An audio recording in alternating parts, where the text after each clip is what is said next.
नजर आ रहे हैं कि पार्टीशन से सबसे ज्यादा नुकसान जो है वो मुसलमानों को हुआ है। कई सारे सवाल रहेंगे और इन सवालों के जवाब देने के लिए आज मेरे साथ एक खास मेहमान है और खास मेहमान से आपका परिचय करा दूं। तस्लीम रहमानी हमारे साथ हैं। बहुत बहुत धन्यवाद सर हमारे साथ जुड़ने के लिए। सबसे सरल सवाल शुरुआत करेंगे हम। नहीं, आप सबसे मुश्किल से शुरू करें।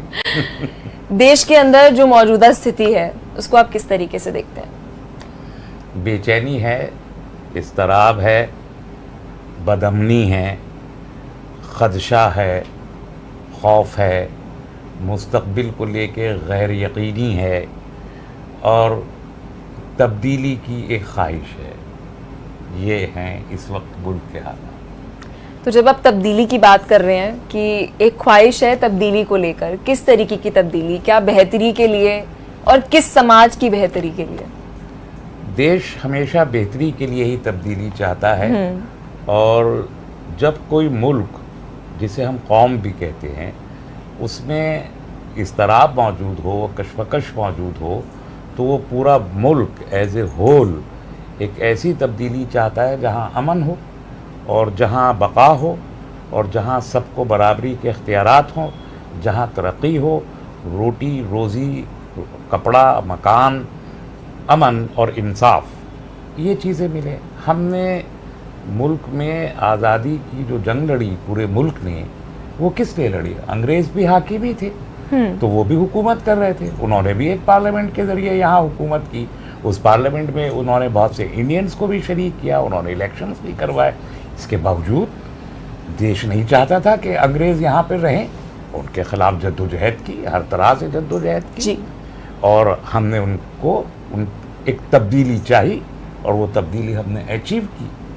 आज भी हमको लगता है कि पूरे देश को, देश के एक बड़े हिस्से को, कम से कम मुल्क के 75% हिस्से को, और मैं जब स्टैटिस्टिक्स की बात करता हूँ तो मैं उसको सब्सटेंशिएट कर सकता हूँ। 75% देश को आज ये लग रहा है कि मौजूदा सरकार उनकी ख्वाहिशात, उनकी आरजुएँ, उनकी तमन्नाएँ मुकम्मल नहीं कर पा रही है। इसलिए वो एक ऐसी तब्दीली चाहते हैं कि जहाँ आज़ादी हासिल करने की जो जद्दोजहद जिन अग़राज़ व मक़ासिद से इस मुल्क के तमाम आवाम ने मिल के की थी, हम उस जानिब फिर से बढ़ सकें और हम वो अचीव कर सकें उस ख्वाब को जो आज़ादी का ख्वाब। तो 75% आपने एक आंकड़ा दिया कि उन्हें ये अभी महसूस हो रहा है कि जिस तरीके की ख्वाहिश उनकी है सरकार से, मौजूदा सरकार से, वो पूरी नहीं हो रही है। लेकिन हम 2014 से देख रहे हैं कि जनता चुन तो उसी सरकार को रही है। एक्चुअली ऐसा नहीं है। ये एक बाइनरी है, एक परसेप्शन है कि जनता उस सरकार को चुन रही है। मैं कुछ मिसालें देता हूँ। 2018 में मध्य प्रदेश में जनता ने किस सरकार को चुना था? कर्नाटक में जनता ने किस सरकार को चुना था? है ना? राजस्थान में, छत्तीसगढ़ में जनता ने किस सरकार को चुना था? इसके अलावा आप उठा के देखिए, अरुणाचल में 2015 में जनता ने किस सरकार को चुना था? मेघालय में किस सरकार को चुना था? है ना? इसी तरीके से महाराष्ट्र में 2024 में जनता ने किस सरकार को चुना था? इन सारी चीज़ों को देखिए ना, तो इसमें से किसी सरकार को भी जनता ने बीजेपी को नहीं चुना था। एक बात। दूसरी बात, आप 2019 को आप गौर कीजिए कि इस देश में तकरीबन 90 करोड़ वोटर था। 90 करोड़ वोट में से 65% के करीब पोलिंग हुआ था। बीजेपी को कितना वोट मिला था? 22 करोड़ 90 लाख वोट मिला था। वो कहते हैं हमको 38% वोट मिला था, लेकिन मैं कहता हूं कि आप 90 करोड़ वोटर में से आपको 22 करोड़ वोट मिला था, तो कितना परसेंट हुआ? बाकी का जो वोट है 90 करोड़ में, और ये तो मैं वोटर की बात कर रहा हूं, मैं वो जनता जो वोटर अभी नहीं है उसको तो एक्सक्लूड कर रहे हैं हम। तो आप 90 करोड़ में से अगर 23 करोड़ वोट आप पा रहे हैं तो आपके पास तो 25% वोट भी नहीं है। क्योंकि जिन लोगों ने वोट नहीं दिया, जो 35% या 38% वोट पोल करने नहीं गए, वो अगर आपके भक्त होते तो फिर तो वो भी जाते वोट करने। तो जाहिर है कि उनके अंदर कोई उदासीनता थी, कोई मायूसी थी, जिसकी वजह से वो वोट करने नहीं गए। तो वो आपका वोटर तो नहीं है। आपका जो हार्डकोर वोटर है वो सिर्फ 23 करोड़ है, जिसकी जो है वो 20% के करीब, 23% के करीब ही होता है। वोटर का आपने जिक्र किया और मुझे लगता है काफ़ी महत्वपूर्ण चीज़ है, क्योंकि स्टैट्स ये बताते हैं कि युवा वोटिंग के अंदर पार्टिसिपेट नहीं कर रहा है। तो क्या आप समझते हैं कि एक बहुत गंभीर विषय है कि आज की जो मौजूदा राजनीति है, सियासत है, जो यूथ है हमारे देश का, उसको इंटरेस्ट ही नहीं है उसमें? ऐसा नहीं है।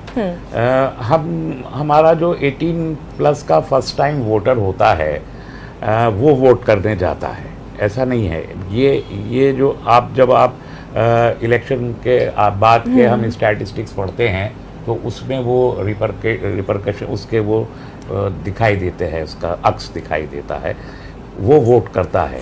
लेकिन वो चूंकि अभी कॉलेज में है, उसको दिखाई दे रहा है कि उसके आंखों में सपने बसे हुए हैं, ख्वाब हैं, वो ज़मीन पे पैर मार के पानी निकालने की ख्वाहिश रखता है, उसके अंदर एनर्जी है। लेकिन उसको जब ये दिखाई देता है कि मुझे जॉब के लिए, मैंने अगर इंजीनियरिंग भी कर ली, डॉक्टरी भी कर ली, या मैंने कोई बहुत बड़ा भी कुछ डिग्री हासिल कर ली, तो मेरा तो प्रधानमंत्री मुझसे कहेगा कि पकौड़े तलना भी एक रोजगार है। ये मायूसी है। इस मायूसी में जो अपने करियर को लेके है कि जब वो हमारे उत्तर प्रदेश और हरियाणा का एक युवा एक डिग्री ले लेता है 20 साल 22 साल की उम्र में, और वो लगता है कि अब आर्मी में जाऊंगा, मेरा जीवन सफल हो जाएगा, और उसको कहा जाता है कि नहीं बेटा, तुम तो 4 साल के लिए जाओगे आर्मी में, उसके बाद तो तुमको 11 लाख रुपए दे के हम भगा देंगे वहाँ से।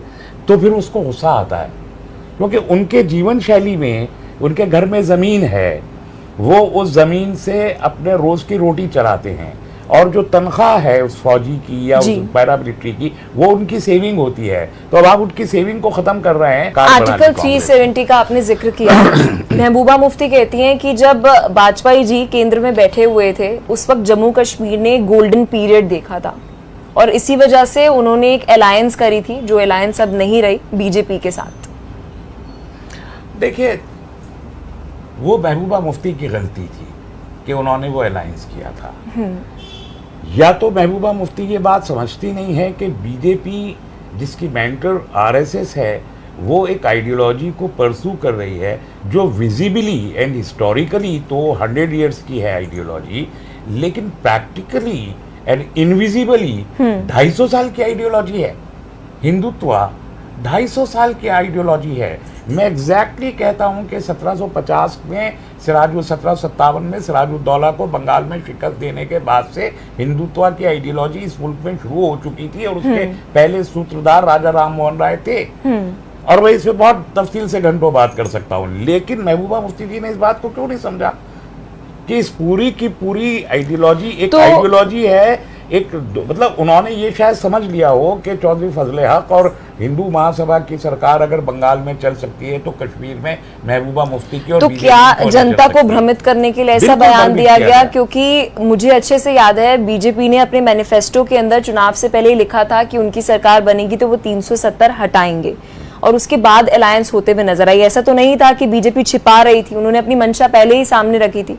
अब वही जब 370 हट जाता है तो महबूबा मुफ्ती उसके खिलाफ बोलते हुए नजर आए। ये गलती बीजेपी की नहीं थी, ये गलती महबूबा मुफ्ती की थी। मैंने यही अर्ज किया कि महबूबा मुफ्ती को ये बात समझनी चाहिए थी कि वो किससे अलायंस कर रहे हैं। वो आइडियोलॉजिकली एक एडमेंट फुटेज पे खड़ी हुई पॉलिटिकल पार्टी है बीजेपी, जिससे कोई इनकार नहीं कर सकता, और उसका सूरज जो है जिससे वो रोशनी लेते हैं वो आरएसएस है, और आरएसएस से पहले ब्रह्म समाज है, हिंदू महासभा है, कौन कौन सारा का सारा हिंदुत्व का एक लंबा चौड़ा इतिहास और मूवमेंट है, वो उसका आइडियोलॉजिकल मेंटर है, और वो उससे 1 इंच भी इधर से उधर नहीं हुआ। तो रेमानी जी, आप बात कर रहे थे हिंदुत्व का 370 से क्या लेना देना है? 370 हटाना तो एक आइडियोलॉजी है ना, कि आपकी एक मंशा है कि आप 370 हटाना चाहते हैं, और आपने मैनिफेस्टो में उसके बारे में बात करी। महबूबा मुफ्ती को पता था कि वो हिंदुत्व को, कट्टर हिंदुत्व के ऊपर मानती है वो पार्टी, उसका क्या लेना देना आपस में? नहीं, असल बात यह है कि 370 का बाकी देश से क्या लेना देना, कोई लेना देना नहीं है। इसके बावजूद बीजेपी के मैनिफेस्टो में और उससे पहले जनसंघ के मैनिफेस्टो में 370 एक इशू रहा। सवाल यह है कि एक पॉलिटिकल पार्टी जो खुद को हिंदुत्ववादी पॉलिटिकल पार्टी कहती है, उसके मैनिफेस्टो में कश्मीर जैसा वो मुद्दा जिसका बाकी देश की ना इकोनॉमी से कुछ लेना देना है, ना सोसाइटी से कुछ लेना देना है, ना देश की सिक्योरिटी से कोई इतना बड़ा लेना देना है, किसी से भी नहीं है, वो एक लोकलाइज्ड कश्मीर के लोगों का मुद्दा है।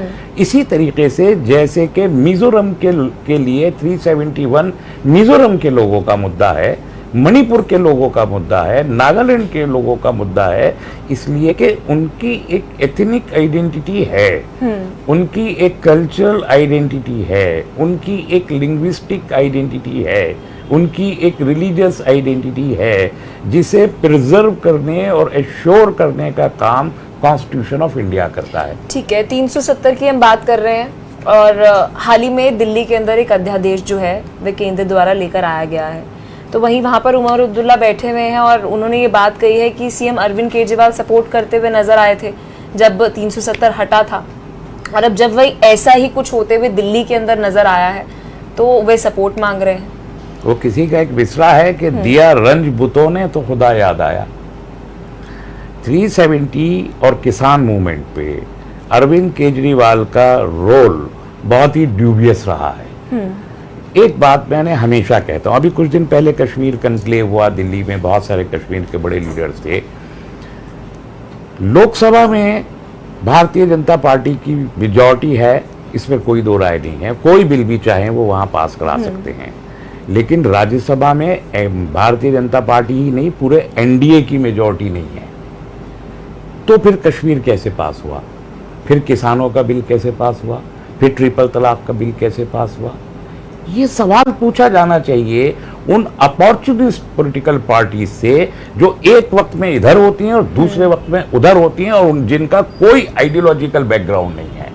Arvind Kejriwal actually belong to those political parties जिनके पास अपॉर्चुनिज्म एक आइडियोलॉजी है, एज सच कोई आइडियोलॉजी नहीं है, और जिसका वो एतराफ करते रहे कि हमारी कोई आइडियोलॉजी नहीं है। तो जब किसी की कोई आइडियोलॉजी ना हो तो उसकी आइडियोलॉजी अपॉर्चुनिज्म होती है, जिसका सबूत वो कई बार दे चुके। तो आज जब उनके खिलाफ एक अध्यादेश आया, मैं अध्यादेश का अप्रूव नहीं करता। आज आम आदमी पार्टी है, कल बीजेपी भी यहाँ सरकार में हो सकती है, कल कांग्रेस भी हो, कोई भी पॉलिटिकल पार्टी सरकार में आ सकती है। इस किस्म के अध्यादेश डेमोक्रेटिक सेटअप में कभी भी एडमिसिबल नहीं हो सकते, अप्रिशिएट नहीं किए जा सकते, और इसलिए मैं तो उसकी जाती तौर पर मुखालफत करता हूं, सबको करनी चाहिए।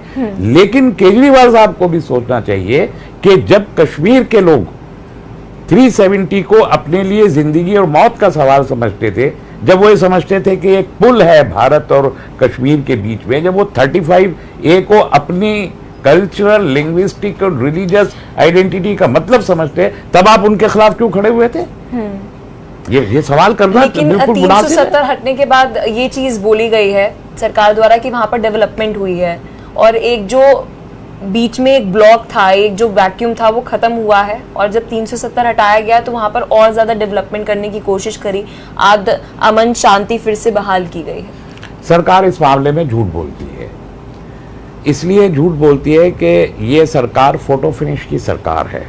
5 अगस्त 2019 को हमने कश्मीर में जो कुछ देखा, जब हमारे NSA साहब वहाँ पर खड़े होते तो फोटो खिंचवाया करते थे। उसके बाद बकरीद आई थी तो वो बकरों के बाजार में खड़े होके फोटो खिंचवा रहे थे बकरा खरीदते वक्त। इसी तरीके से बहुत से फोटो फिनिश अभी तक किए जाते रहे हैं। कश्मीर को मैं मानता हूँ कि वो एक पेरियोस्टियल एब्सिस है जो हड्डी की झिल्ली के ऊपर बनता है और दिखाई नहीं देता उस वक्त तक जब तक कि उसका फिसाद पूरे जिस्म में ना फैल जाए, ऐसा एक एब्सिस है। तो आप उसको अगर नॉर्मैलिटी कह के तसल्ली खुद को देना चाहते हैं, आप खुश हो जाएं वो ठीक है, लेकिन देश उसके लिए खुश नहीं हो सकता। आप जैसे चाइना के बारे में कहते हैं कि कोई अंदर नहीं घुसा, तो आप खुश हो के और झूठ बोल सकते हैं, लेकिन जो रियलिटीज हैं आप इस तो नहीं दबा सकते। अगर सब कुछ नॉर्मल है तो आपने अब तक इलेक्शन क्यों नहीं करवाया? इसका जवाब देना चाहिए। आपने तो डिलिमिटेशन का पहले बहाना बनाया करते थे, अब डिलिमिटेशन भी हो गया। अगर सब कुछ चंगा सी और बीजेपी के लिए लोग बड़े खुश हैं वहां पर, और डल के किनारे पे खड़े होकर लोग मोदी जिंदाबाद और मोदी मोदी मोदी कर रहे हैं, तो बहुत अच्छी अपॉर्चुनिटी है। आप आइए, इलेक्शन करवाइए। किसने रोका है आपको? क्यों नहीं करवाते? आपने कहा था, पार्लियामेंट में खड़े होकर कहा था, आपने 5 अगस्त को कहा था आपने पार्लियामेंट में कि हम आज ये टेम्परेरी प्रोसेस है, हम जल्दी ही इलेक्शन भी करवाएंगे और स्टेटहुड भी वापस करेंगे। ये दोनों बातें कहाँ गए? आज 4 साल हो गए आपके वो सब वादे। तो आप जुमलेबाजी करके आप तसल्ली दे सकते हैं लोगों को, आप अपने आप को तसल्ली दे सकते हैं। आप कबूतर की तरह आंखें बंद करके बड़ा कहेंगे जरूरी सवाल है पार्शियल स्टेटहुड या फिर फुली स्टेटहुड, क्योंकि इस वक्त जब हम जम्मू कश्मीर की बात कर रहे हैं तो एक ये भी बड़ा सवाल है कि क्या पार्शियल स्टेटहुड मिलनी चाहिए 370 जब गया है उसके बाद, या फिर फुली हम statehood. What is partial statehood? जैसे दिल्ली के अंदर है, लॉ एंड ऑर्डर की जिम्मेदारी सेंटर की है और बाकी Delhi is a union territory, it's not a state. तो वो तो अभी भी वहां पर है, यूनियन टेरिटरी है। पार्शियल स्टेटहुड कोई चीज नहीं होती। देखिए, एक आर्टिकल 288 है जो एक जमाने में असम के अंदर, जब मेघालय पार्ट था असम का और डिवाइड नहीं हुआ था, तब हमने एक फ्रेम किया था 288। तो हमने स्टेट विद इन स्टेट की हैसियत में मेघालय को वो स्टेटस दिया था। तो वो तो एक स्टेट एग्जिस्ट कर रहा था ना, असम उसका पार्ट था। अभी तो कोई स्टेट एग्जिस्ट नहीं करता। अभी तो हमको सीधे सीधे एक स्टेटहुड देना पड़ेगा। भाई क्यों ना दें? रीजन तो बताएं ना। जम्मू और कश्मीर इतनी बड़ी एरिया है, 3 करोड़ की पॉपुलेशन है। आखिर कौन सी यूनियन टेरिटरी इस मुल्क में है जिसमें 3 करोड़ की पॉपुलेशन हो? बताएं एक यूनियन टेरिटरी का नाम। अब 7 यूनियन टेरिटरी हुआ करती थी। दिल्ली की आबादी अब आके तकरीबन 2.25 करोड़ की हुई है। इससे पहले कौन सी यूनियन टेरिटरी है? छोटी छोटी जगहों पे आपने चंडीगढ़ को, या आपने गोवा दमन द्वीप को, या दादर नगर हवेली को, या लक्षद्वीप को, पुडुचेरी को आपने बनाया है। छोटी छोटी सी जगह हैं, 1-1 लाख 2-2 लाख लोगों की जगह हैं, वो होती हैं यूनियन टेरिटरी। आप 3 करोड़ की पॉपुलेशन को यूनियन टेरिटरी बना के क्यों रख सकते हैं?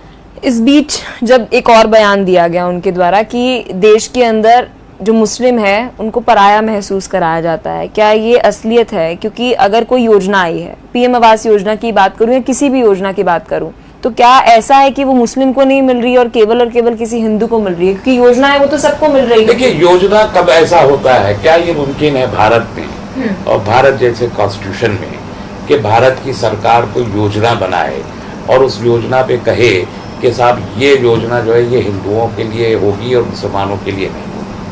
पिछले 75 साल में ऐसी कोई योजना, कोई भारत सरकार, कैन एनीबडी डेयर, मोदी साहब समेत, वो कहते हैं 56 इंच का सीना है, सुर्ख आंखें हैं, आई डेयर मोदी जी, कह के बताएं कि ये योजना मुसलमानों के लिए नहीं है। हिम्मत है? आपकी मोरालिटी की बात नहीं करता मैं, आपके इथिक्स की बात नहीं करता, आपकी जुर्रत की बात करता हूं। आपने ये कहा कि हमको मुसलमानों का वोट नहीं चाहिए, कर्नाटक में खड़े होके कहा, आपने यूपी में खड़े होके कहा, आपने शमशान कब्रिस्तान की बात करी, आपने कहा हमारे अंदर हिम्मत है हम 370 को तोड़ देंगे, आपने कहा हमारे अंदर हिम्मत है हम तलाक का बिल खत्म कर देंगे। मैं आपसे कहता हूं आपके अंदर अगर ये मॉरल करे जाए तो कह के बताइए कि हम ये योजना मुसलमानों को नहीं देंगे। एक बात नहीं है, नहीं कर सकते, कॉन्स्टिट्यूशनल ही नहीं कर सकते। आप भले ही कहें कि हम कॉन्स्टिट्यूशन ऑफ इंडिया को नहीं मानते, आप कहें, आपके मिनिस्टर कहें कि हम कॉन्स्टिट्यूशन ऑफ इंडिया को बदलने के लिए आए हैं, आप कहते रहें, आपकी जरूरत नहीं है कि आप ये कर सकें। आपके हाथ इतने बंधे हुए हैं कॉन्स्टिट्यूशन ऑफ इंडिया से और भारत के अपनी जो भूमि और उसकी जो ट्रेडिशन है उससे बंधे हुए, आप नहीं कर सकते। आप जुमलेबाजी कर सकते हैं, आप तकरीर कर सकते हैं, कर भी सकते हैं। दूसरी बात, अगर आप ये कहते हैं कि सारी सेवा, सारी सुविधाएं और जो स्कीम्स हैं उनका मिलता है सब मुसलमानों को, तो वो पहले से मिलता चला आ रहा है, जो भी हुई है, आपके उसमें भी मिल रहा है। मेरा सवाल ये है कि पिछले 9 साल में 1,27,000 स्टूडेंट्स हायर एजुकेशन में मुसलमान कम क्यों हो गए? आप मुझे इसका जवाब दीजिए, सरकार जवाब दे इसका। आपके स्कूल का ड्रॉप आउट रेट कैसे बढ़ गया मुसलमानों का? आप एक हाथ में कुरान और एक हाथ में कंप्यूटर की बात कर रहे थे, तो आपने तो कंप्यूटर भी छीन लिया, कुरान भी छीन लिया, आपने तो हाथ काट दिए। आप तो गाय के नाम पर लोगों को कत्ल करते हैं। और लेकिन सरकार तो कहती है कि मदरसों के बजाय एक अच्छे इंस्टीट्यूट के मुसलमानों की पढ़ाई होनी चाहिए। इस मुल्क में मदरसा एजुकेशन रिलीजियस एजुकेशन है और मुल्क का कानून कहता है कि हमको न सिर्फ ये कि अपने अकीदे पर अमल करने का अख्तियार हासिल है, बल्कि हमें उसकी तबलीग, नश्र व इशाअत और उसके फैलाने का भी इख्तियार हासिल है। जब ये कॉन्स्टिट्यूशन ऑफ इंडिया कहता है then who are you to stop the madrasa education? क्यों रोकना चाहते हैं आप मदरसा एजुकेशन?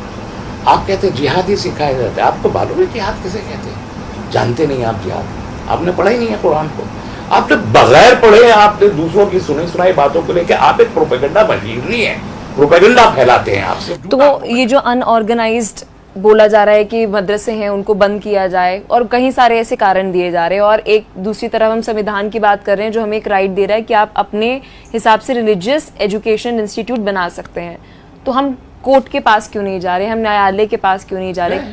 गए हैं, कई बार गए हैं, कामयाब हुए हैं। एक बात। दूसरी बात, इस सिलसिले में मदरसा के बारे में खास तौर पर ये कहना चाहता हूँ, इसमें शायद मेरी कम्युनिटी भी मुझसे खफा हो जाए, लेकिन जो सही बात है वो सही बात है, चाहे हमारे खिलाफ ही क्यों ना हो। इस तरह मदरसा को कैसे हम छोड़ सकते हैं आज़ाद और बेलगाम, कि उसका कोई भी जो है उसके कोई आंसरेबिलिटी कर देने वाला, उसका क्राइटेरिया तय करने वाला, उसका सिलेबस तय करने वाला, उसका एग्जाम्स कंडक्ट करने वाला, उसके एडमिशन्स कंडक्ट करने वाला, उसके रिक्रूटमेंट तय करने वाला, आखिर कोई बॉडी क्या है, ऑथोराइज स्टैट्यूटरी बॉडी क्यों ना हो?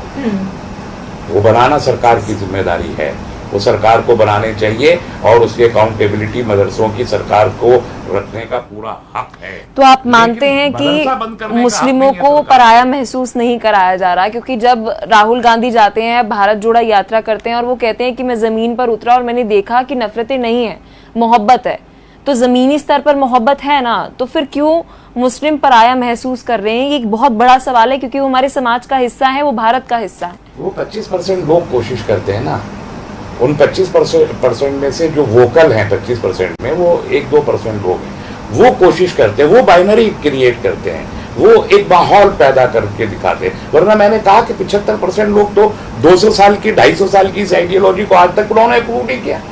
क्या वो मुसलमान है? नहीं, वो सारे हिंदू हैं, सिख हैं, ईसाई हैं, ट्राइबल्स हैं, ओबीसीज हैं, दलित हैं, जिन्होंने इस आरएसएस की इस आइडियोलॉजी को आज तक एक्सेप्ट ही नहीं किया, 250 साल में एक्सेप्ट नहीं किया।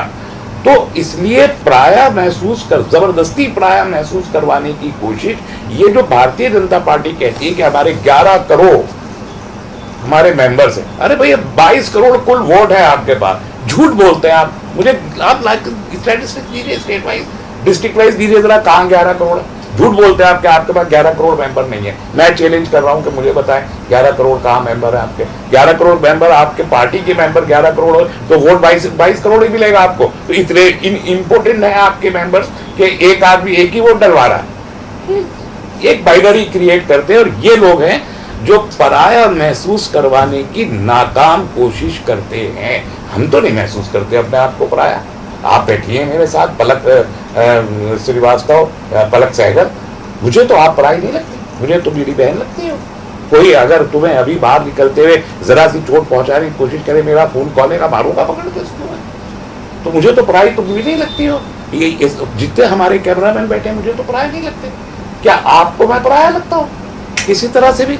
देन इंडिया में तो हम लोग एक दूसरे से पराए नहीं है, हम 1000 साल की तारीख के परवरदा हैं, और हमने एक साथ मिलकर रहना सीखा है, एक साथ होली दिवाली बनानी सीखे, एक साथ ईद बकरीद। तो क्या किया जाए कि सरकार बदल दी जाए? कह रहे हैं कि इस मसले का हल केवल और केवल ये है कि अगर मुसलमानों को एक समाज को सुरक्षित नहीं होना चाहिए, बस शरीफ लोगों को हुकूमत में होना चाहिए, हालात ठीक हो जाए। तो सियासत को शराफत से जोड़ सकते हैं?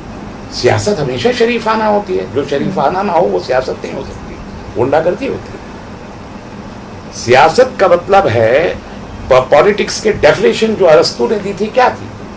Welfare of the people, by the people, for the people, यही है सियासत। और फिर मेरे नबी सल्लल्लाहु अलैहि वसल्लम ने, जिन पर मैं यकीन और ईमान रखता हूँ, उन्होंने सियासत की तारीफ जो की वो भी तकरीबन यही थी। उन्होंने कहा कि हिकमत मदनिया को सियासत कहते हैं।